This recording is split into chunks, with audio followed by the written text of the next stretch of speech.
My name is Al-Marashi. I have an MSc degree in oral and maxillofacial surgery from Manchester. I'm also a lecturer at the University of Basra College of Dentistry. Today we're going to be demonstrating the simple extraction procedure on this mannequin. We're going to learn how to do a simple extraction for the maxillary teeth as well as for the extraction of the mandibular teeth. We're also going to learn what is the role of the non-dominant hand. We also have a walkthrough around the dental chair and how we need to adjust the patient position. The operational position would also be discussed. In the beginning, we're going to discuss how to do the extraction from the maxillary teeth. In the beginning, we need to adjust the dental chair in a comfortable position for both the patients and the operator.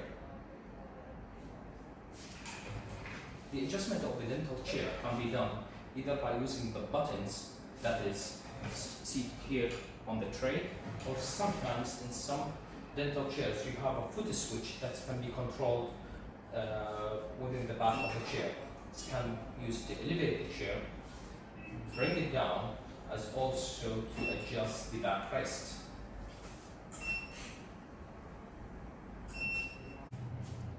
There are different buttons that is seated here on this tray.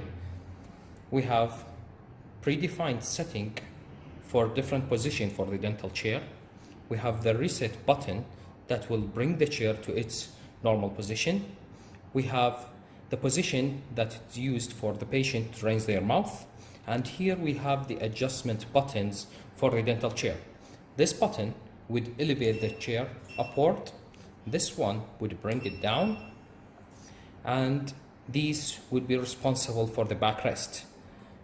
As you can see here, the picture would indicate that this button will bring the backrest backward and this will bring it forward.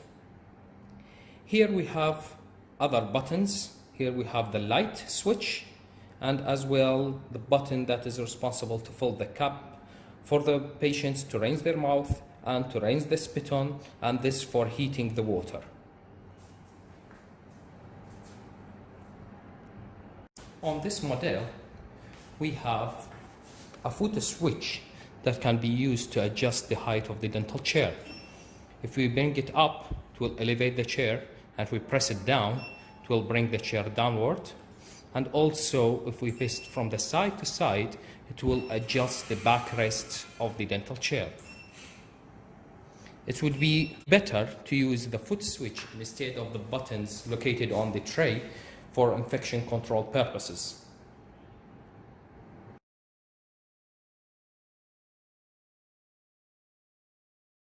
Before starting the extraction, we need to select the most appropriate forceps and elevator that is needed during the extraction. We have different sets of elevators. We have a set of forceps that is used for the extraction of maxillary teeth and sets of forceps that is used for the extraction of the mandibular teeth. Regarding the dental elevators, we have different types of elevators. We have straight elevators, and also we have triangular types elevator.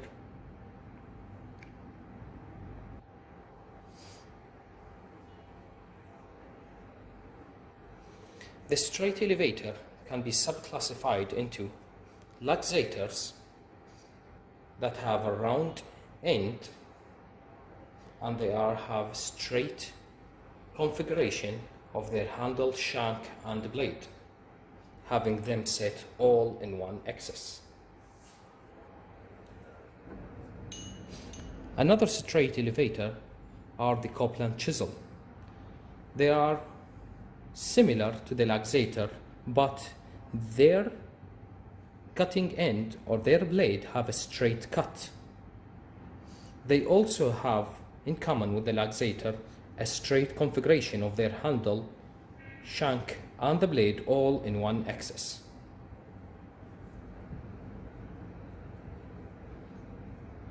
Both of the luxator and the Copeland chisel come in different sizes. We have size 1, size 2 and size 3. Another modification for the Copeland chisel, we have this V-shaped chisel, which is also a straight elevator having their handle, shank, and blade in one straight line, but their blade is pointed, having a V-shaped cut in between.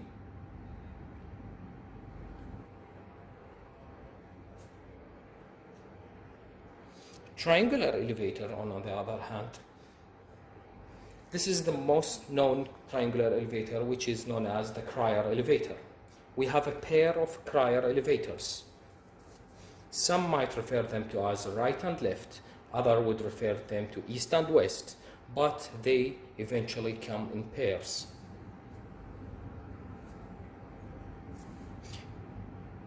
Triangular elevator have a triangular blade that is connected about a right angle to the shank and the handle of the instrument.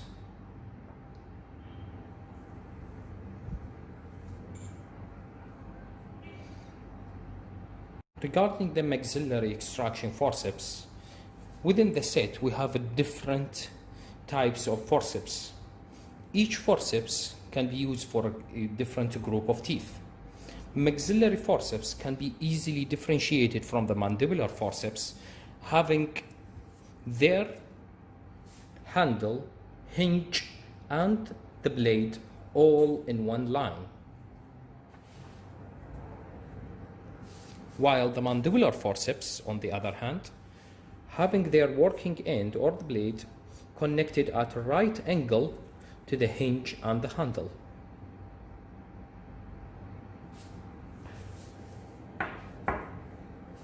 The extraction forceps of the maxillary teeth, we have the straight forceps or the forceps that is used for the anterior maxillary teeth.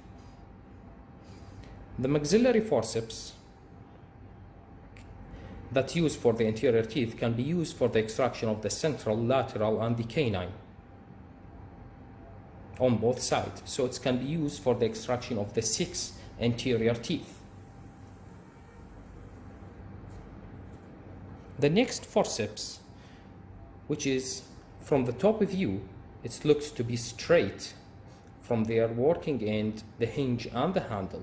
But when viewed from the side, it has an S-shaped configuration, which is 2 curves here and another curve within the handle.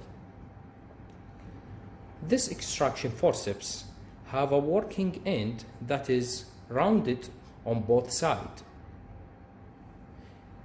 It can be used for the extraction of the premolars, first and second.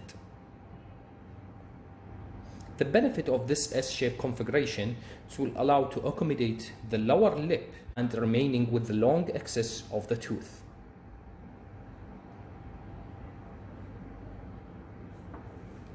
The next forceps within this extraction set is the molar extraction forceps. If we have a closer look on their beaks, we have a hook from one side and a rounded blade on the other side. The hook can be used for the accommodating the bifurcation that is located, entrance that's located on the buccal side, and hence the molar have 3 roots, so the bifurcation on the buccal side will be engaged by this hook. In this set, we have 2 extraction forceps for the molar. One can be used for the extraction of the right, and one can be used for the extraction of the left molars. This extraction forceps can be used for the extraction of the upper first and second molars.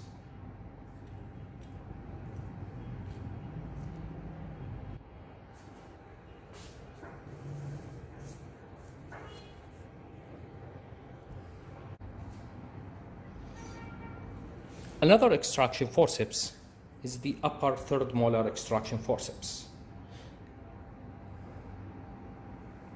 It has the beaks that is located in offset from the long axis of the handle and the hinge.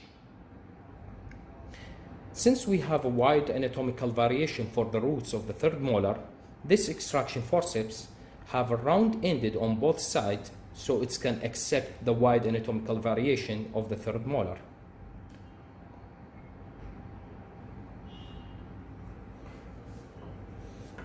Another variation within this extraction forceps, we have the retained root maxillary extraction forceps. So also have their beaks an offset from the long axis of the extraction forceps. The narrow beaks would allow the grasp of the tiny pieces of the roots during the extraction.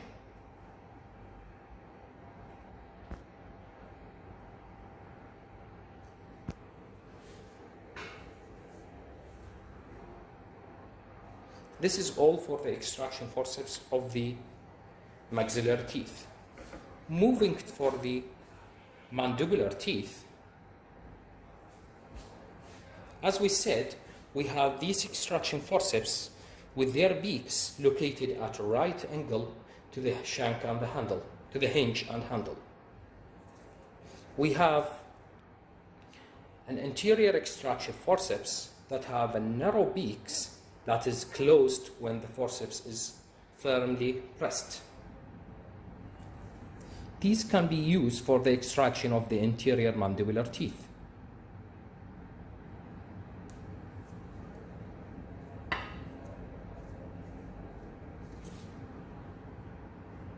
The next extraction forceps also have a round beaks that is round from both sides, but it has a slight spacing between the beaks.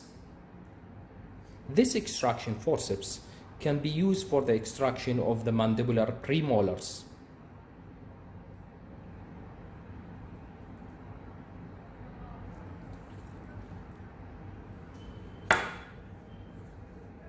The next extraction forceps is the mandibular molar extraction forceps. The mandibular molars have two roots located mesial and distal, and then they have a forcation entrance located buccal and lingual. So the extraction forceps will have hooks located on both sides to adapt on the entrance of the forcation on the buccal and the lingual side. The beaks are broader than the one that is used for the premolar and the anterior teeth.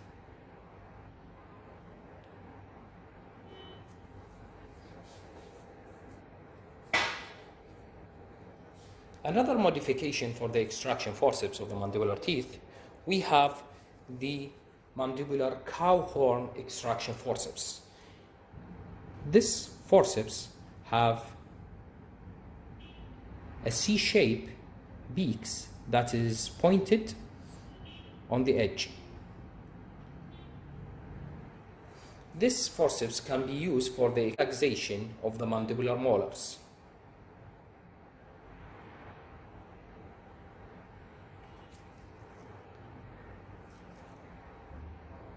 It can't firmly grasp the mandibular molars, so the extraction can't be completed and the tooth can't be delivered until we use the standard extraction forceps, which is this one.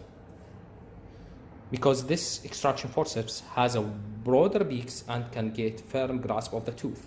The cow horn can only be used for the relaxation of the teeth. It's better to complete the extraction with the mandibular molar standard extraction forceps. Another variation, we have the mandibular third molar extraction forceps, which is different from the other extraction forceps because their hinge is located in a horizontal rather than being vertical. The beaks of the mandibular third molar extraction forceps can be either with hooks like this one, or sometimes it's rounded on both sides, depending on the manufacturer. The third molar extraction forceps is the longest extraction forceps within the mandibular extraction set.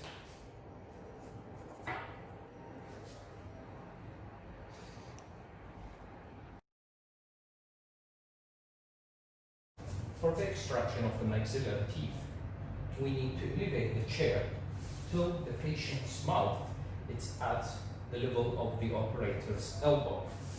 So we bring the chair up to a level where the patient's mouth is at the level of the operator's elbow. We also need to adjust the backrest at an approximate angle between the maxilla and the floor of the clinic. It's about 45 degrees to 60 degrees.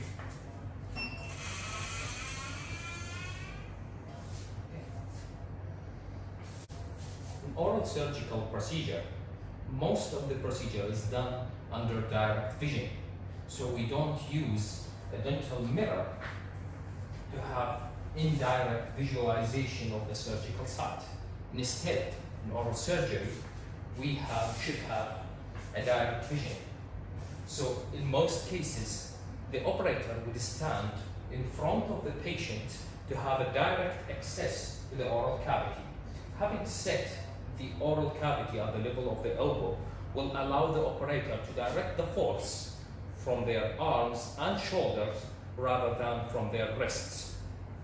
This would give the operator a more accurate control over their forces during the extraction. After we set the correct position for the mannequin or our patient, and we know which types of forceps and elevator we need for the extraction, we can commence with the extraction procedure.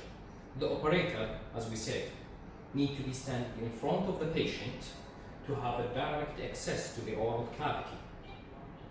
The non-dominant hand will play a role in retracting the soft tissue as well as supporting the extraction site. The extraction needs to be started with the local anesthesia, which will be discussed in another video. After successfully giving the patient the anesthesia, we need to separate the soft tissue attachment or the gum from surrounding the tooth before starting the extraction.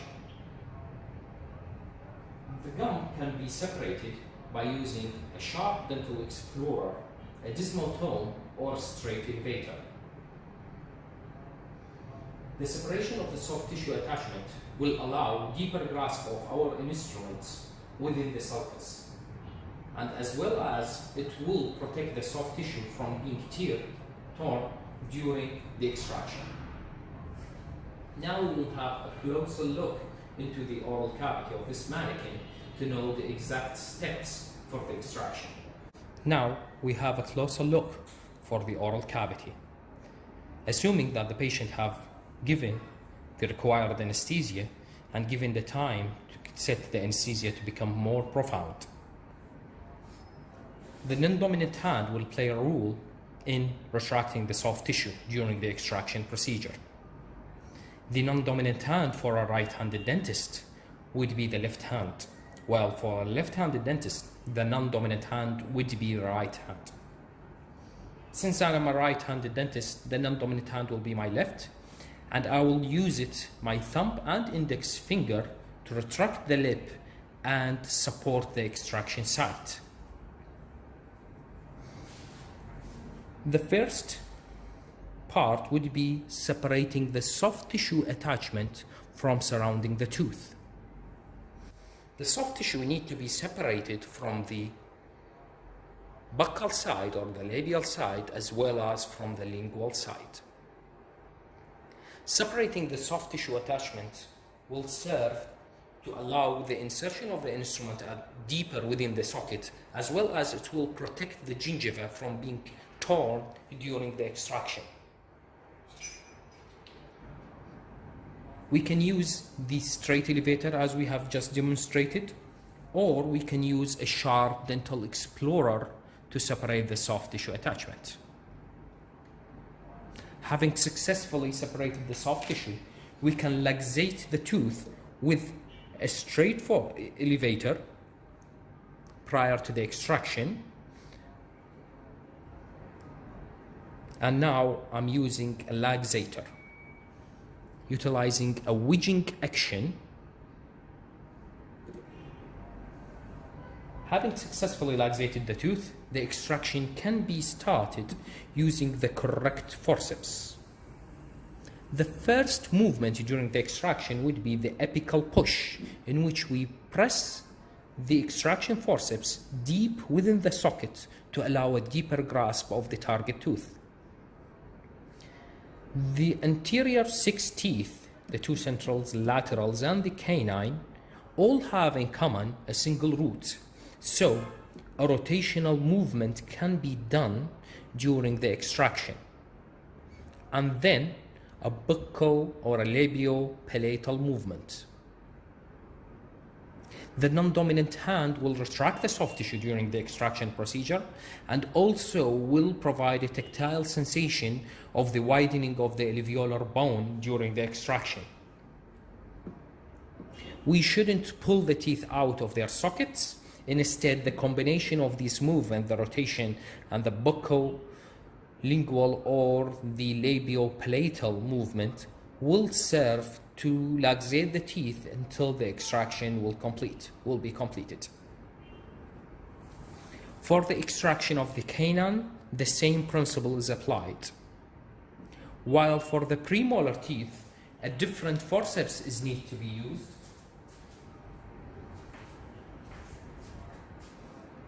Which is the premolar extraction forceps.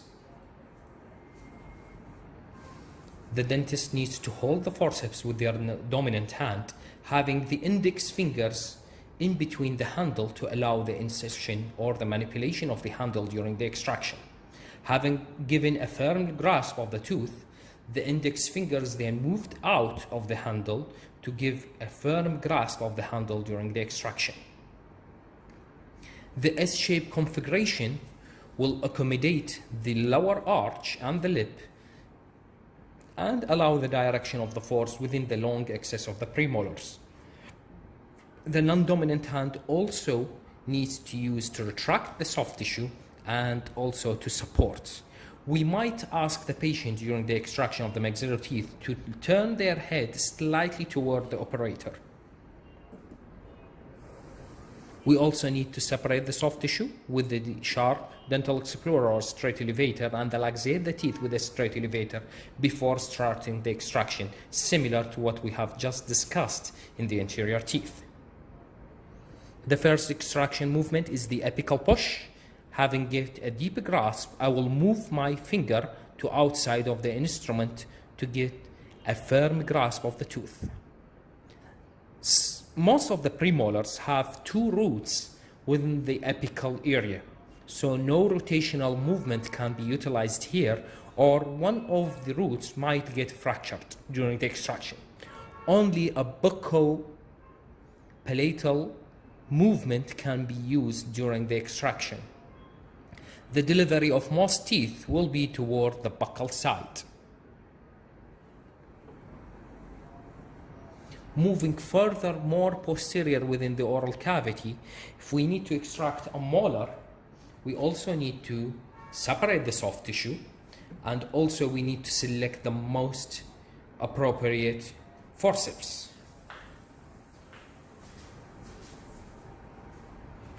We have 2 forceps, one that have a hook located on this side, which is the left of the patient, which can be used to extract the molar on the left side.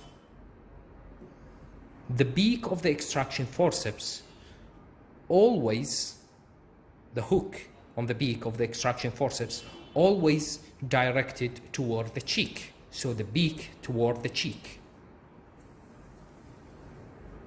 If we want to extract the molar on the other side, we need to change this extraction forceps to the one that has a hook located on the right of the patient. So the hook always located on the buccal side toward the cheek. Molar, as we know, is a multi-rooted teeth. We can't deliver a rotational movement during their extraction, and only a buccolingual movement can be done, bucco-palatal. in this instance. This is all for the extraction of the maxillary teeth.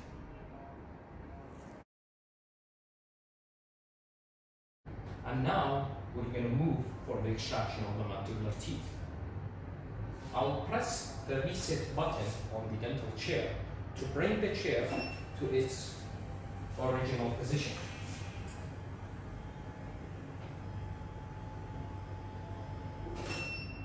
Having the dental chair being set to its original position, we need to adjust the dental chair or our patient to the most comfortable position for the extraction of the mandibular teeth.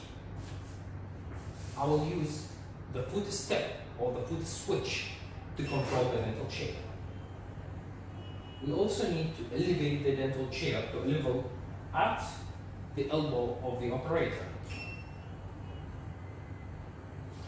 We need to lower down the backrests until we have the occlusal plane of the mandibular teeth parallel with the floor of the clinic.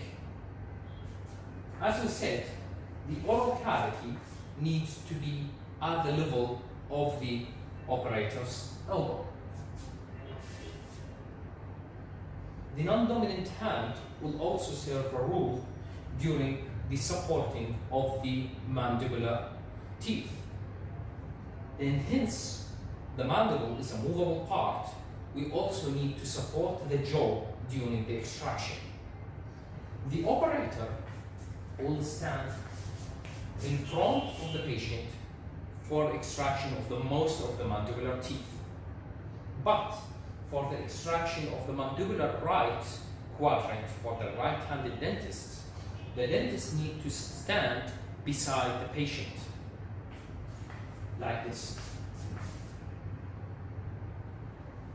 The non-dominant hand will be wrapped around the patient's head and support the jaw and retract the lip during the extraction procedure. I will use my thumb and index finger to support the socket, while I'll have the remaining 3 fingers to support the chin or the jaw of the patient. Like this. The dominant hand will be used for the extraction. For a left-handed dentist, the lower left quadrant will be used for the operator to stand beside the patient. And they will have, the left-handed dentist, their non-dominant hand, their right hand, to wrap around the patient's head to support the chin. Now we have a closer look for the oral cavity to perform an extraction of a mandibular teeth. We'll assume that the patient have been given an adequate anesthesia and also given the time to allow the anesthesia to set. The first step would be also separating the soft tissue attachment from around the teeth. A sharp dental explorer or a straight elevator, laxator, can be used for this instance. As we have just said, I would use my non-dominant hand to support the chin.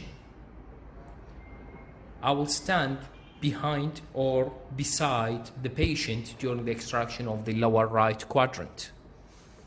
And for the extraction of the remaining teeth, the anterior and the posterior left, I will stand in front of the patient.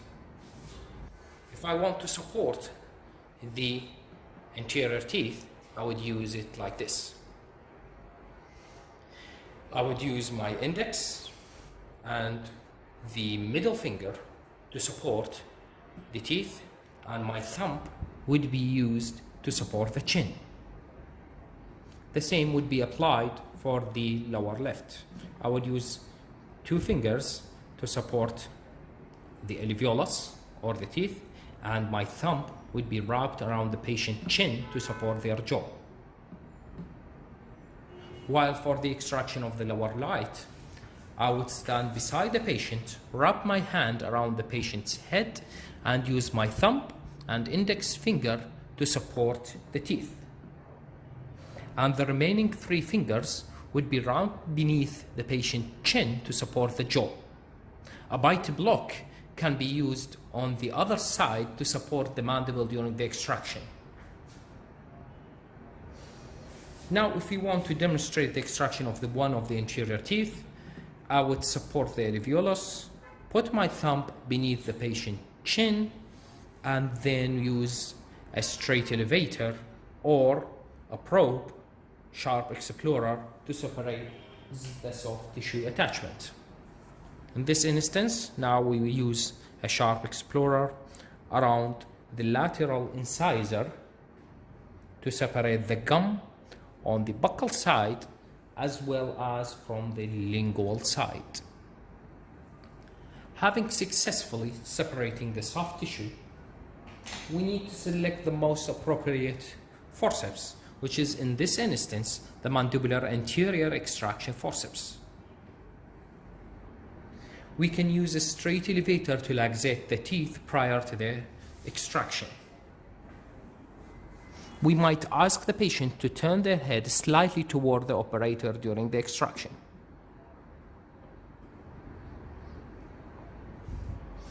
During the extraction of the mandibular teeth, the anterior teeth have all in common a single root, so a rotational movement can be utilized as well as a labiolingual movement. Combination of these movements will allow the delivery of the tooth. No pulling should be utilized. The delivery of most teeth would be toward the buccal or the labial side. Moving further into the oral cavity for the extraction of the premolars, a mandibular premolar for extraction forceps, which it would be the same as the anterior, but it has a slight spacing between their beaks to accommodate a wider buccolingual, wider teeth, which is the premolars. The mandibular premolars need also to be separate their gums, apical push, and then a rotational movement and with buccolingual movement. A rotational movement can be used on mandibular premolars because they have single-rooted teeth. The same would be applied for the first and the second premolars. If we want to move further into the oral cavity to extract a mandibular molar,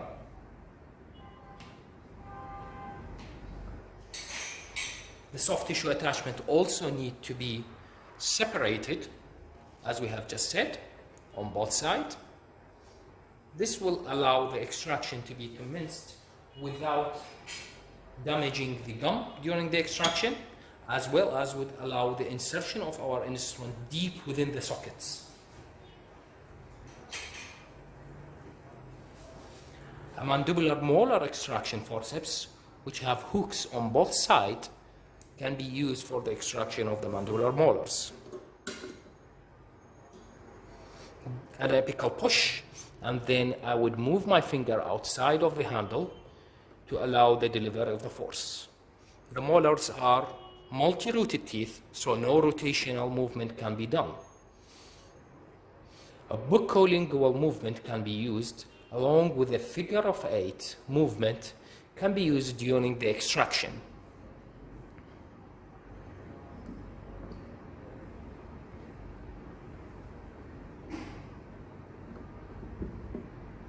The delivery of the molar teeth can be done toward the buccal side.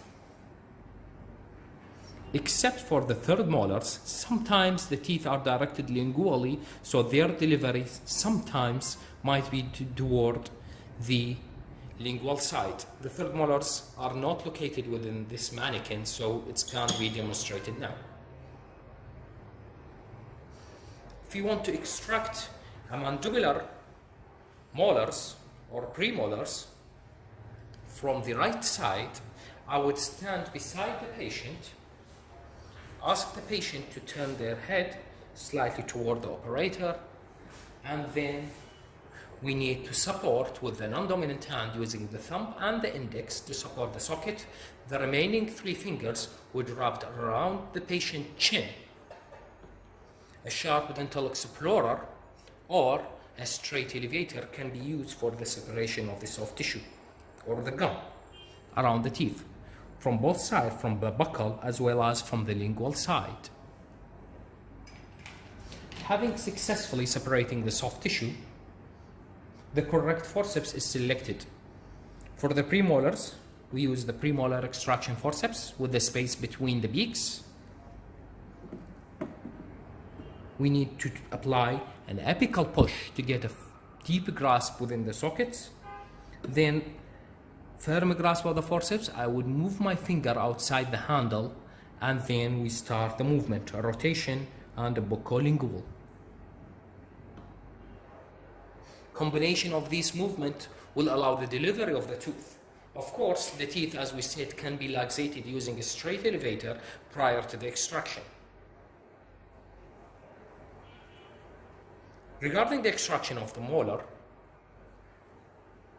the soft tissue also needs to be separated, and then we apply the forceps deep within the socket. Within the combination of the buccolingual movement and the figure of 8 movement, delivery can be done. Another modification for the extraction of the mandibular molars, we can use the cow horn extraction forceps. The cow horn extraction forceps have narrow beaks that engage the forcation entrance from both the buccal and the lingual side. The soft tissue attachment also need to be separated prior for the extraction. The cow horn is inserted deep within the socket, and then pumping action of our fists, okay, in combination with the buccolingual movement, will allow the cow horn to insert it deep within the forcation, and the tooth eventually will luxate from their extraction socket. The completion of the extraction can be made with the standard extraction forceps of the molar.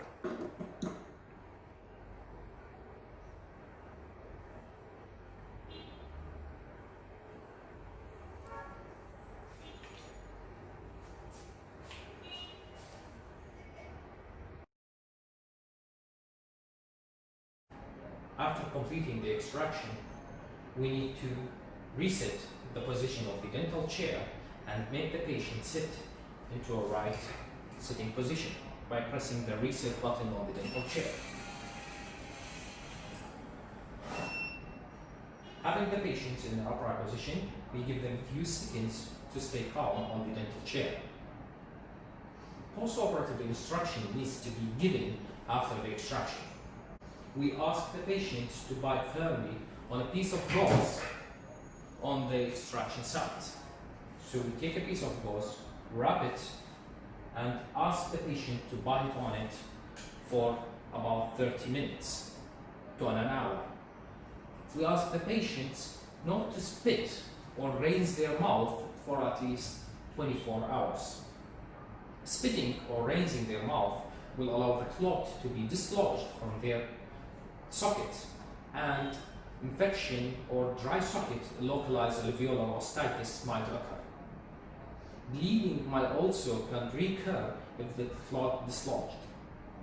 In addition, we ask the patient for soft diet for a few days and avoid chewing on the extraction socket.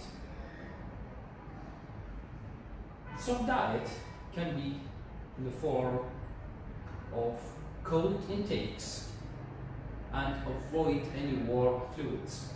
Warm fluids can cause vasodilatation and bleeding from the sockets. Ice packs or cold packs might be advised in complicated extraction. There is no need for prescribing antibiotics post-extraction unless the patient is indicated systemically otherwise. While analgesics should be given in form of paracetamol to allow pain relief following the local anesthesia effect warm from the patient. If you have any questions, please post it down in the comments below. Thank you for listening.